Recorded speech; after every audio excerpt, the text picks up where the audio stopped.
A Russian drone strike on Ukrainian grain exporting port has damaged warehouses. Several buildings have been set on fire. This comes hours before Russian President Vladimir Putin held talks with his Turkish counterpart Recep Tayyip Erdogan. Russia targeted Danube River port of Izmail in Ukraine's Odessa region. Ukraine's Air Force said that it had shot down 23 out of 32 Iranian-made Shahed drones launched from Russian territory and from Crimea. Russia's former president Dmitry Medvedev has said that some 280,000 people have signed up this year for professional military service. This comes almost a year after Russia announced a plan to expand its military. Russian President Vladimir Putin had ordered a partial mobilization of 300,000 reservists in September 2022. The move had prompted hundreds of thousands of people in Russia to flee the country as they did not want to be sent to the front line.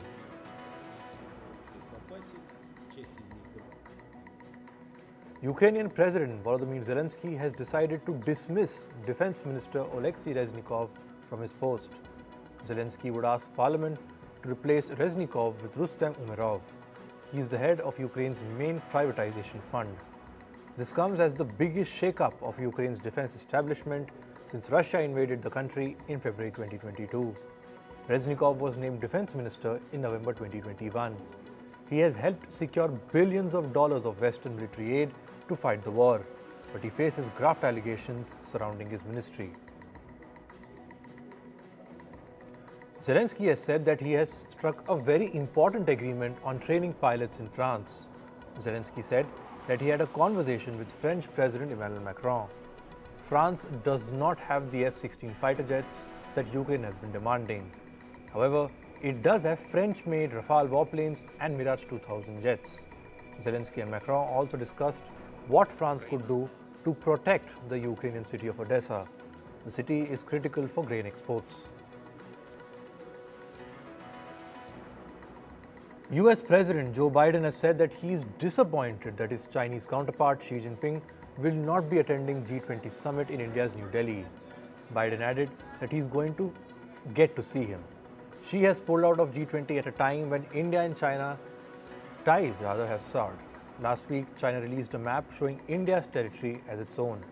New Delhi protested against Beijing's move.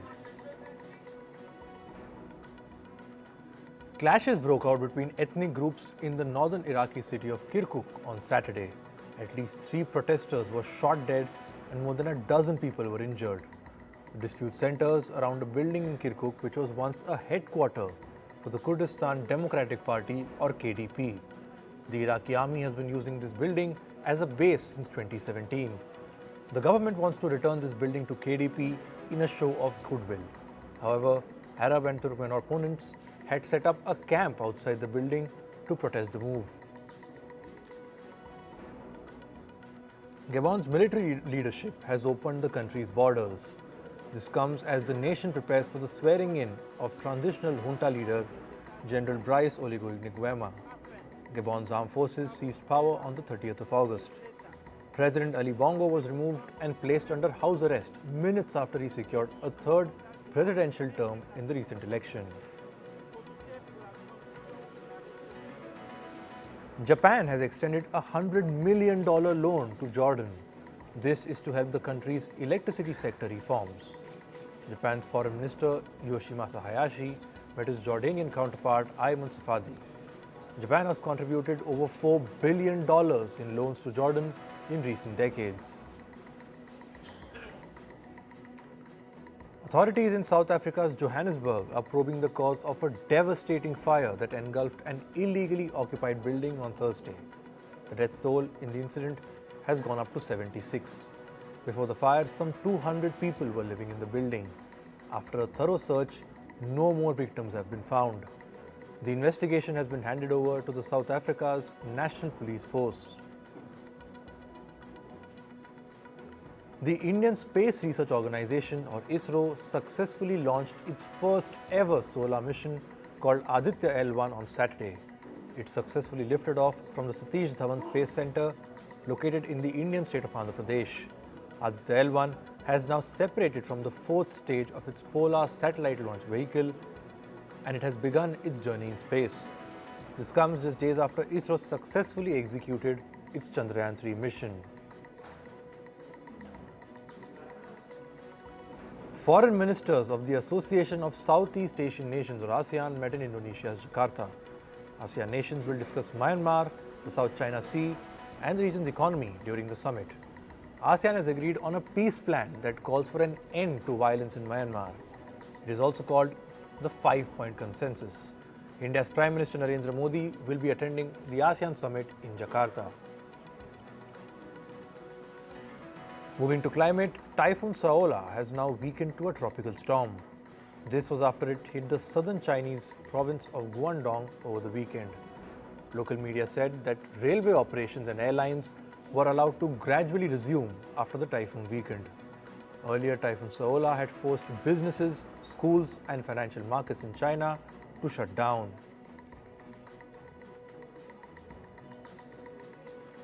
Typhoon Haikui has brought fierce winds and torrential rain to the southeast coast of Taiwan. Footage showed the powerful force of the wind tearing through various parts of the island. Domestic flights have been cancelled and almost 4,000 people were evacuated. Haikui became the first typhoon to directly hit Taiwan in 4 years. 2 men were have gone missing after torrential rain hit central Spain. Few subway lines in Madrid and high-speed train connections were closed. A video shows water streaming into a subway carriage on Madrid's metro line. Spain's National Weather Agency issued a red alert. Madrid's mayor also advised residents to stay at home. US President Joe Biden traveled to the state of Florida on Saturday. He was there to survey the destruction from Hurricane Idalia. Joe Biden took an aerial tour and received a briefing from local officials and first responders. However, he did not meet Florida's Governor Ron DeSantis. The US state of Nevada has experienced extreme rains. Streets turned into rivers due to the deluge. The rains have inundated the Las Vegas Valley. The National Weather Service issued a flash flood warning for central Clark County, including Las Vegas. More than 600 flights were delayed and over 108 were cancelled. Meanwhile, nearly 4,000 people grappled with power outages. In Greece, firefighters battled another fire at the DADIA National Park. Greece is seeing Europe's deadliest blaze this summer. The wildfire in its northern region has killed at least 20 people. It has scorched forests and destroyed homes and livelihoods. Scientists have said that climate change has made the fires more intense this year. Africa has kicked off its first climate summit in Kenya. The delegates are expected to discuss ways to fund the continent's environmental policies. Organizers are anticipating the announcement of millions of dollars in deals at the 3-day summit.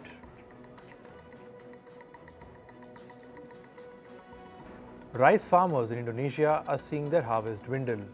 This is because they have barely seen any rain since April. The El Niño weather phenomenon has brought the driest weather to Indonesia in 4 years. This has caused rice supplies to go down. Consequently, prices have soared. In Cuba, scientists are studying how to protect coral reefs. They are studying the health of Cuba's reefs, fish, and sea life. The Cuban sea floor once contained colorful corals, which have now turned into patchy white splotches. This is due to the warming of seawater, overfishing, pollution, and other threats. Now on to business and tech. Credit rating agency Moody'S raised its 2023 economic growth forecast for the United States. It now expects the US economy to grow by 1.9%.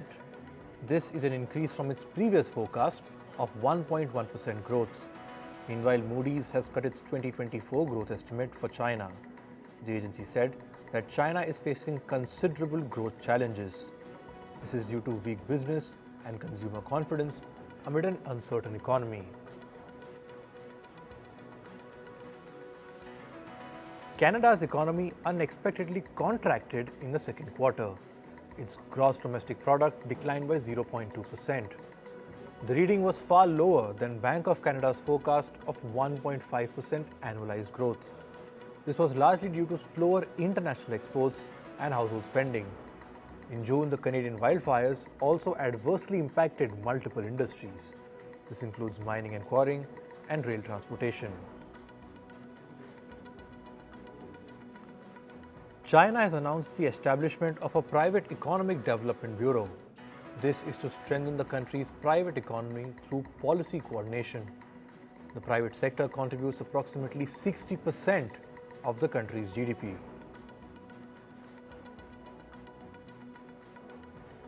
Reports say chip designer ARM is planning to ask investors to pay $47 to $51 for each of its shares.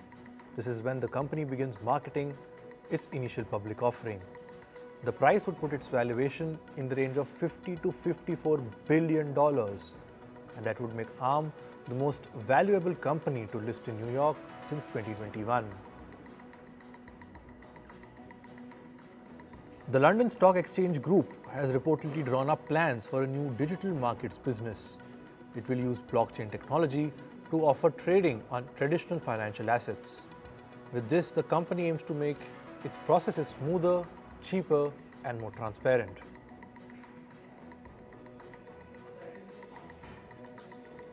Chinese property stocks rose on Monday.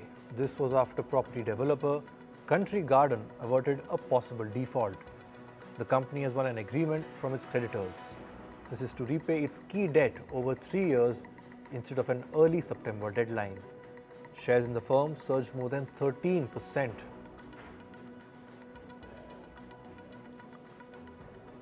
An Amazon shareholder has filed a lawsuit against founder Jeff Bezos and the company's board. The lawsuit alleges that the Amazon board awarded contracts worth billions of dollars to Bezos' space company, Blue Origin. This was without considering rival SpaceX as an alternative, despite its better track record. SpaceX is owned by billionaire Elon Musk.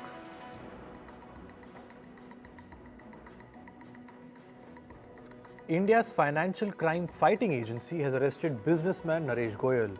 The Enforcement Directorate has said that Goyal will remain in their custody until the 11th of September. His arrest comes over an alleged $65 million money laundering case linked to India's Canara Bank. Goyal is the founder of Jet Airways, and Jet Airways was the second largest carrier in India by market share. However, in 2019, Jet Airways shut down its operations after running out of cash. Meta Platforms is reportedly considering paid versions of Facebook and Instagram. This is for its users in the European Union. Those who pay for the subscriptions will not see any advertisements. Meanwhile, it will also continue with its free versions in the region. That will help Meta combat privacy concerns in the EU as it offers an alternative to its ad-based services. Meta's ad-based services rely on analyzing people's data, which has been criticized by European regulators. Microsoft has shut down its good old WordPad application. The tech giant has said that the application will no longer be supported in its operating system. It will be removed from future releases of Windows. Moving to sports, former Zimbabwe captain Heath Streak has died at the age of 49. Streak was battling liver cancer for a long time and was undergoing treatment in Johannesburg. The news of his demise was shared by his wife on social media. Heath Streak represented Zimbabwe in at least 65 tests and 189 one-day internationals. He was appointed as Zimbabwe's captain in the year 2000. In football, Arsenal beat Manchester United 3-1 in the English Premier League. Marcus Rashford scored the opener for United just 27 minutes into the game. However, Martin Odegaard levelled the score for the Gunners after a minute. The scoreboard remained 1-1 until Declan Rice and Gabriel Jesus netted for Arsenal late in the game. That was during stoppage time. Meanwhile, Liverpool thrashed Aston Villa 3-0. Dominic Szoboszlai scored the first goal for Liverpool. Villa's Matty Cash then netted an own goal to double the lead. Right winger Mohamed Salah sealed the victory for Liverpool as he scored in the 55th minute. In tennis, ARYNA SABALENKA is all set to achieve the women's world #1 ranking. The 25-year-old Belarusian will dethrone Iga Swiatek of Poland. This is after Swiatek's 4th round exit at the US Open. The updated list of rankings will be released on the 11th of September.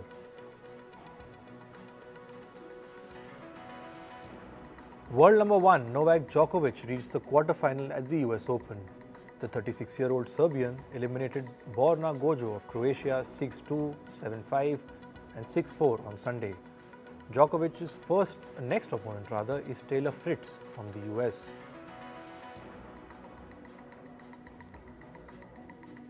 America's Coco Gauff also entered the quarter-final at the US Open.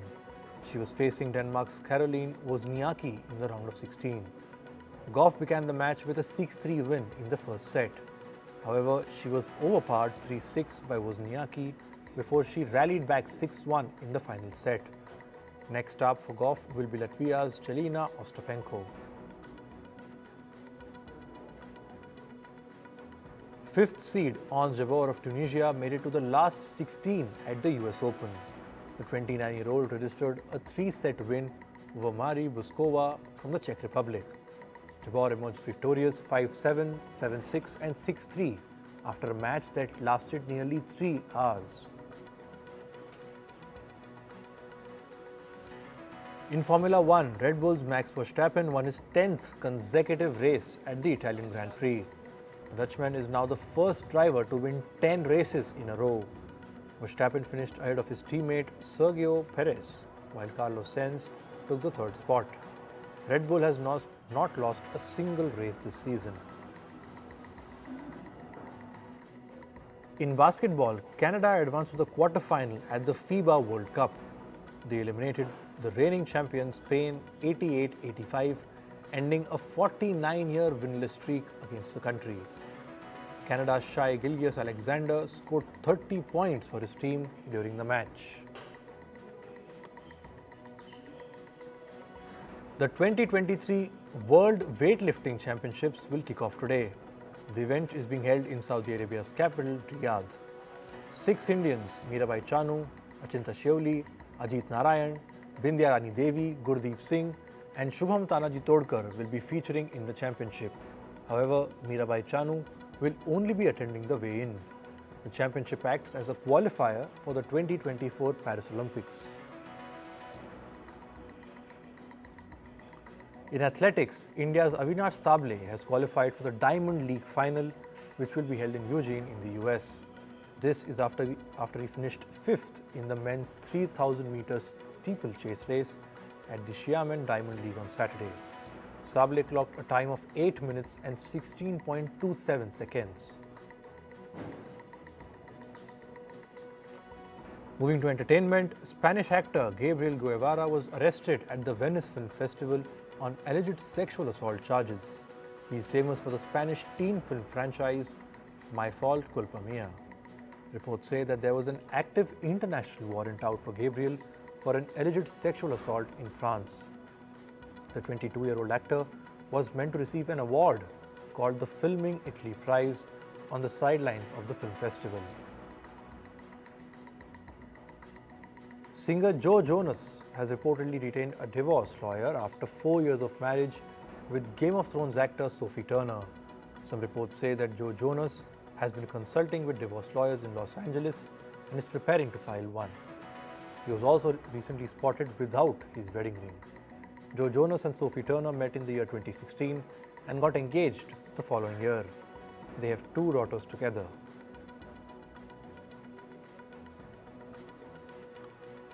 Actor Kevin Costner has spoken out about his struggles while going through a divorce. In a recent interview, Costner said, and I quote, "This is a horrible place to be, but this is where we are at.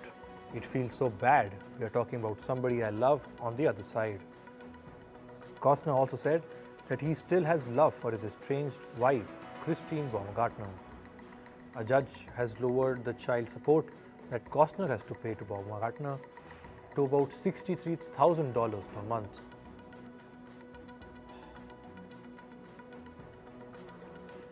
Real Housewives of Beverly Hills star Kyle Richards has confirmed her split with husband Moriyako Umansky. She said, and I quote, "It has been very hard. It is playing out with so many people having eyes on us and being in the public eye." The couple rose to fame when they starred in Real Housewives of Beverly Hills. They have 3 daughters together and one from Richards' previous marriage. The couple is separating after 27 years of marriage. Actor Josh O'Connor has opened up about the fame he got after playing the role of King Charles in the hit drama series The Crown. He said, and I quote, "I think sometimes we underestimate how powerful even a slight loss of anonymity can be." 33-year-old O'Connor added, "What I was doing in my career before The Crown, I just wanted to carry on doing that." O'Connor played the role of King Charles in the 3rd and 4th season of The Crown opposite actor Emma Corrin, who played Princess Diana. The Burning Man festival taking place in America's Nevada descended into chaos amid severe flooding. 1 person was killed and thousands were stranded in the Black Rock Desert. Organizers blocked vehicles access on Saturday. The festival has also been shrouded in misinformation over an outbreak of the deadly Ebola virus.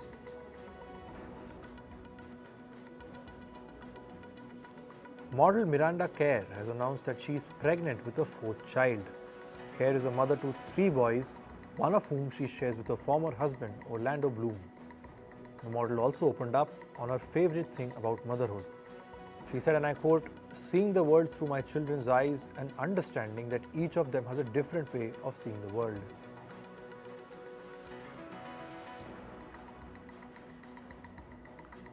Rapper Post Malone has shared details of his weight loss journey. The artist shared a mirror selfie on Instagram showing his physical transformation. The 28-year-old rapper recently appeared on a podcast where he said, and I quote, "Soda is so bad. It is bad, but it is so good." Post Malone had earlier slammed rumors surrounding his weight loss journey and said he's incorporating lifestyle changes to become a father.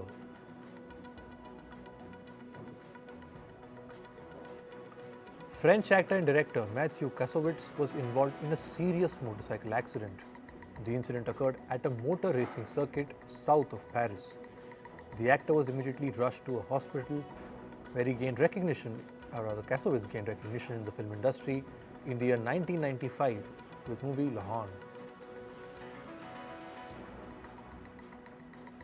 And finally, singer-songwriter Jimmy Buffett has died at the age of 76.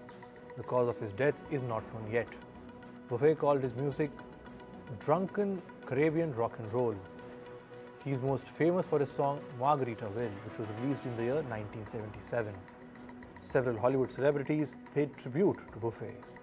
Singer Elton John called him a unique and treasured entertainer. In an Instagram post, John said, and I quote, "A lovely man gone way too soon."